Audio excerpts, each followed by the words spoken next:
continent qui n'a pas encore atteint l'autosuffisance alimentaire, un pays qui souffre à manger 3 repas par jour, mon ami, toi tu vas aller loin à l'école pour faire quoi? Quand j'ai découvert que le plus grand voleur de tous les temps, c'est celui qui vole ton temps. The greatest thief of all the time is the one who steals your time. Et ce voleur en Afrique s'appelle école. Il est regrettable de voir que le ministère de l'Éducation reste muet face à ces allégations trompeuses au fait. Voilà, parce que j'aime ce qui m'amène à dire que qui ne dit rien consent et qui consent est complice de ces terroristes de l'école. Le coach Simon Ouedraogo va bientôt aller en prison. Il y a un écrivain, chercheur burkinabé, qui vient de faire des allégations contre le coach Simon Ouedraogo. Et ces allégations, si le ministère en charge de l'éducation prend en compte ces allégations, forcément, le coach Simon Ouedraogo, le number one coach, va se retrouver en prison. Dans cette vidéo, je vous invite à rester jusqu'à la fin de la vidéo pour qu'ensemble on découvre les allégations qu'il a fait contre le coach Simon Ouedraogo et qu'après on donne nos avis dans les commentaires pour voir réellement si l'écrivain a tort ou s'il a raison. Et en contrepartie aussi, si le coach Simon Ouedraogo a tort ou il a raison. Parce qu'il aime faire des affirmations qui disent que le plus grand voleur du temps, c'est l'école. Sans plus tarder, c'est parti. Allez, c'est parti. Ce matin, nous prenons l'opinion d'un écrivain engagé qui milite contre l'injustice et dénonce l'état de la société. C'est le coach majeur surnaturel, connu sous le nom de Thiendebego, Thierry Bewende. Il est né à Ouagadougou, au Burkina Faso. Il est originaire de Manga. En tant qu'écrivain, il souhaite par ses livres rappeler les valeurs républicaines, culturelles et humaines. Bonjour Monsieur Thiendebego. Oui, bonjour Monsieur Nikem. J'espère que vous portez bien. Oui, je me porte bien. Aujourd'hui, on se concerte avec vous sur le thème de l'école. En effet, certains vendeurs de rêves illusoires disent que le plus grand voleur des temps en Afrique, c'est l'école. Ok. Et moi, j'aimerais vous poser cette question. Ok. Comment pouvez-vous expliquer et contrer le discours démagogique de ces vendeurs d'illusoires, en fait? Ok. Le discours démagogique sur l'école, comme le plus grand voleur de tous les temps en Afrique, est une stratégie marketing pour se remplir les poches et détruire la nation. Étant donné que ces individus... Comme vous le constatez, là, il dit que le discours, voilà, Bon, dans la vidéo, il n'a pas précisé le nom, mais vous savez bel et bien qu'il s'agit bel et bien du coach Simon Ouedraogo qui aime dire que le plus grand voleur de tous les temps, c'est l'école. Et là, il dit que c'est une stratégie marketing pour se remplir les poches. Directement, vous voyez voilà, où il veut en venir. On va continuer notre analyse. Des inégalités et compromettent l'avenir de la jeunesse. Donc, en effet, vous voulez dire que ces individus cherchent à détourner une tranche de la société analphabète dans leur centre de formation et nuisent ainsi à leur cursus scolaire. Oui. Et on ne forme plus des gens qui pourraient devenir plus tard des ministres, des députés. Oui, c'est ça. Effectivement. Oui. Mais d'après vous, comment peut-on assurer la continuité et la qualité de l'éducation scolaire en ce temps de conflit armé au Burkina Faso, tout en contrant ces dires voilà, qui sont contre la sécurité scolaire? Ok, je dirais tout simplement que dans un pays en guerre, il est impératif de promouvoir une vision équilibrée de l'éducation. Effectivement. Voilà, en valorisant les atouts de l'école, tout en reconnaissant la nécessité de réformes. Mais vous allez voir que ces théoristes de l'école viennent avec des discours qui promettent des raccourcis. Les terroristes de l'école, c'est des propos vraiment bien qualifiés. Les terroristes de l'école, qui veut dire ceux qui sont contre l'école tout simplement. Et vous connaissez de qui on parle dans cette vidéo. Continuons. Et sans garantie de véritable compétence. En fait, vous dites qu'il n'y a pas de compétences qualifiées et on n'a pas de certification comme ceux qu'offre l'État avec l'école, l'université pour former plus tard des futurs médecins, des agronomes, des pilotes et même des ingénieurs. C'est ça. Effectivement. Mais si on veut poursuivre dans le discours qu'ils sont en train de dire, pour vous, quel est le véritable rôle de l'école dans une société? Ok, le rôle fondamental de l'école, je dirais que l'école a c'est une arme de construction massive de citoyenneté. Oui. Elle offre des connaissances, développe l'esprit critique et prépare les jeunes à devenir des citoyens responsables de demain.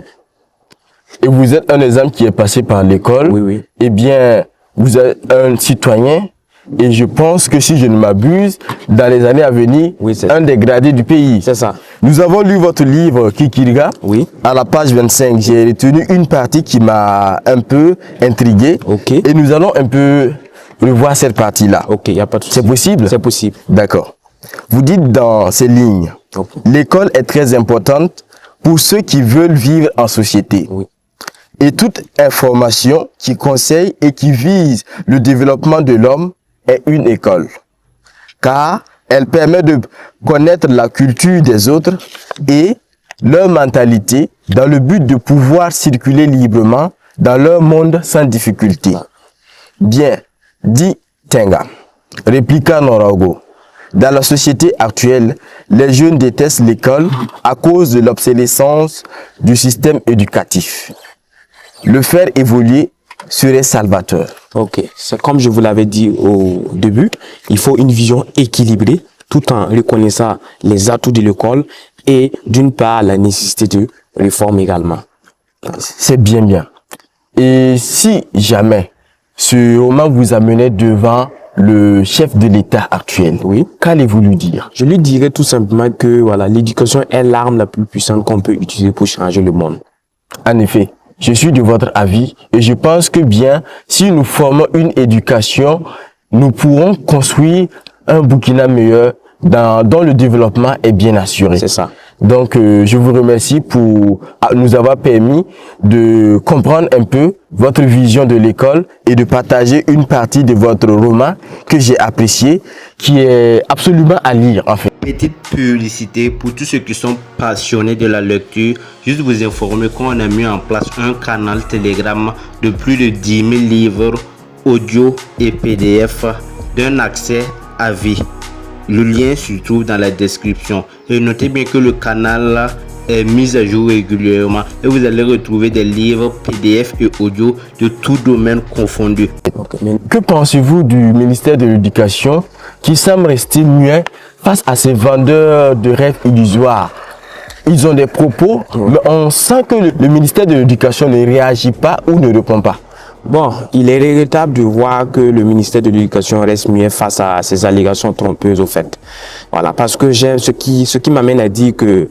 Là, on en vient au côté du ministère de l'Éducation. Là, on va écouter les propos de l'écrivain concernant le ministère de l'Éducation qui est bouche bée selon la vidéo face à certaines allégations que d'autres personnes prônent envers l'école et tout simplement, vous connaissez déjà. Continuons. Et qui ne dit rien consent et qui consent est complice de ces théories de l'école. Et nous avons vu, sinon il y a certains qui n'allaient pas envoyer leurs enfants étudier en Europe au fait. Puisque le fait de ne pas réagir là, ça montre que vous donnez plus de poids à ces individus également. Et nous savons combien de parents font confiance à l'école. Même le Moro Naba, l'empereur des Mossi, il en parle. À chaque fois, il dit que non, il faut penser à l'éducation des enfants. Parce que de nos jours, on remarque que non, les parents, ils ont abandonné complètement l'éducation et au profit de la recherche de l'argent, du bien matériel. Donc les enfants ne sont pas tellement éduqués aussi. Ils ne sont même pas Ils sont même pas éduqués au fait parce qu'il y a trop d'incivisme dans Et ça crée une délinquance juvénile. Délinquance juvénile au fait. Et les rues du Burkina Faso et de Ouagadougou en souffrent. Et si on suit l'actualité, on a vu que bon à Sissin, il y a un mec qui là-bas, BMF, que la municipalité a fermé. Voilà. Et ce sont des cas comme ça qui illustrent, voilà, des élèves qui abandonnent les cours et qui partent dans ces débits de boissons pour voilà se se montrer, faire la fête. Oh pourtant, ils oublient que non, qu'ils sont l'avenir de demain. Voilà. Sur un de mes directs sur la radio des écoles, j'ai lui a dit que non, les élèves représentent 20% de la population, mais 100% de l'avenir au fait. Donc, notre jeunesse c'est un risque à courir au fait.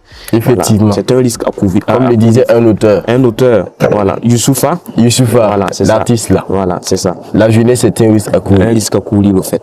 Donc, l'autorité doit travailler à revoir tous ces paramètres-là. Nous devons mettre l'accent sur la scolarité et la sécurité des élèves pour ne pas qu'on puisse les détourner et les amener dans le lieu où leur formation n'est pas fortement qualifiée et certifiée. Et certifiée au fait. Et là, ils ont un cursus scolaire qui est performant, dont l'État a une main dessus, une main mise et une vue impeccable. Oui, c'est ça. Et là, le chemin est tracé et nous pouvons bâtir un Burkina de demain qui sera meilleur. C'est ça. C'est ce que nous apprenons avec vous. Oui. Alors, nous sommes vraiment ravis et contents d'avoir pu tirer ces informations qui sont vraiment importantes pour le peuple burkinabé. Okay. Alors, vous qui nous suivez, je suis sûr que vous pensez de même comme nous. Mettons l'école au centre de notre vie et l'éducation du Burkina, le développement qui commence maintenant avec tous les élèves sera atteint. C'est bien évidemment. C'est ça. Alors, nous vous remercions pour le temps que vous nous avez accordé. Nous sommes très bien contents. Okay. Et nous pensons vous revoir très prochainement dans la bonne santé et la bonne humeur. C'est ça. Merci beaucoup. Je vous en prie. Nous vous souhaitons bonne journée. À vous et bonne journée à vous aussi. Okay. Là, on vient de finir d'écouter les propos de l'écrivain burkinabé avec le coach Simon Ouedraogo. Et si j'ai mis tout simplement le titre, le coach Simon Ouedraogo ira en prison, c'est tout simplement des faits marketing pour les inciter à cliquer et regarder la vidéo. Je vous vois venir dans les commentaires, il y a beaucoup qui vont venir raconter des trucs sans regarder la vidéo jusqu'à la fin, sans regarder la vidéo arriver à cette partie. Donc, il ne faut jamais vous fier à l'apparence, c'est tout simplement ce qu'on a l'habitude de dire. Actuellement, l'écrivain a juste il a juste pris position sur certains propos d'autres personnes qui qualifient de là de voleur, de temps, de tout ça. Voilà, c'est lui aussi son avis à propos de cette personne-là.